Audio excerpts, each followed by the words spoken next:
বলা হচ্ছে যে যারা কিনা মৃত্যুদণ্ড প্রাপ্ত আসামি এবং যাবজ্জীবন প্রাপ্ত আসামি তাদেরকেও ছেড়ে দিতে হবে। এটা কি ধরনের কথা? বারে বারে বলা হচ্ছে যে একটা ন্যারেটিভের কথা, যে শুধুমাত্র শেখ হাসিনা আর ইন্ডিয়াই বুঝে এটা করিয়েছে। আমরা বিচারের দাবি করব না আজকে, কারণ আমরা চাইবো যে জনগণ এবং মিডিয়া এই জিনিসটা নিজেরা বিচার করুক, যে আসলে তারা কাদেরকে নিরপরাধ বলছে, কি করে হয় তারা নিরপরাধ। তারা স্বতঃস্ফূর্তভাবে অংশগ্রহণ করেছিল।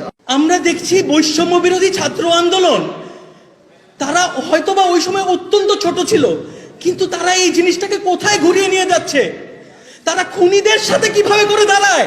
এবং আমার ভয় হয় যে কবে জানি মিডিয়াতে আমি দেখব, আমার ভয় হয় যে কবে জানি আমি মিডিয়াতে দেখব যে হায়দার হোসেনের আমি চিৎকার করে কাঁদিতে চাহিয়া করিতে পারিনি চিৎকার গানটা তখন বাজানো হচ্ছে যখন কিনা নিরপরাধ বলে মিডিয়া সদস্যদেরকে জেল থেকে বের করা হচ্ছে।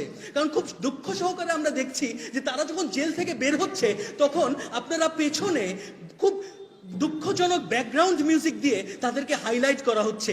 কি কারণে মনে হলো আপনাদেরকে, যে আপনাদের মনে হলো যে তারা নিরপরাধ? আমাকে বলেন কিভাবে করে তারা নিরপরাধ হয়?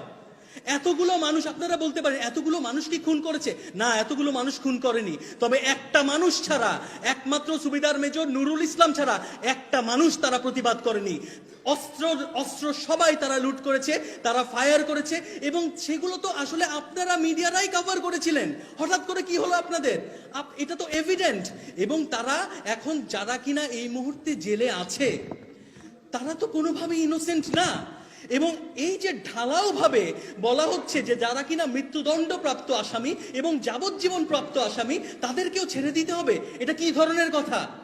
আমরা যারা শহীদ পরিবার আছি, আমাদের সাক্ষী নিয়ে যারা কিনা বেঁচে আসা আর্মি অফিসার রয়েছে তাদের সাক্ষী নিয়েই তো আসলে তাদেরকে ইমপ্রেজেন্ট করা হয়েছে। এখন তাদেরকে আপনি ছেড়ে দেবেন? এটা কি করে সম্ভব? তাদের যে বর্বরতা সেটা কি আপনারা আগে ধারণ করেননি? আপনারাই তো ধারণ করেছিলেন। এবং এই কারণে আজকের প্রেস কনফারেন্সটা একটু ডিফারেন্ট। আজকের প্রেস কনফারেন্সটা হচ্ছে শুধুমাত্র সেই দিন বিডিআর সদস্য দ্বারা কি পরিমাণে নির্যাতন করা হয়েছে, কি পরিমাণে নিপীড়নের শিকার হয়েছে অফিসার এবং তাদের পরিবারবর্গ, তারা কি বর্বরতার পরিচয় দিয়েছে, সেই জিনিসটা আপনাদেরকে শোনানো হবে।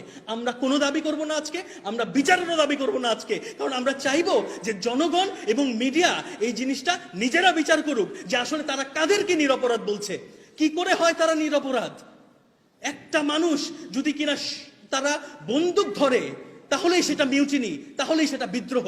এবং শুধু যদি বিদ্রোহ হতো, শুধু যদি এমনটা হতো যে তারা 7 বছর জেল খেটেছে, তা তো না। তারা খুন করেছে, তারা হত্যা করেছে। বারে বারে বলা হচ্ছে যে একটা ন্যারেটিভের কথা, যে শুধুমাত্র শেখ হাসিনা আর ইন্ডিয়াই বুঝে এটা করিয়েছে। তারা করাতে পারে, হতে পারে তারা করিয়েছে, সেটা কমিশনকে বের করতে দেন। হতেই পারে তারা করেছে, আমরা যথেষ্ট এভিডেন্স আছে আমাদের, কিন্তু এটা করেছে কারা তাদেরকে আপনারা বের করে দিবেন? এটা কি সম্ভব? যার কারণে আমি একে একে প্রথমে শহীদ পরিবার এবং পরবর্তীতে সেনা অফিসার যারা বেঁচে ফিরে এসছে তাদেরকে আমি ডাকবো। এবং কেউ বিচারের দাবি করবে না।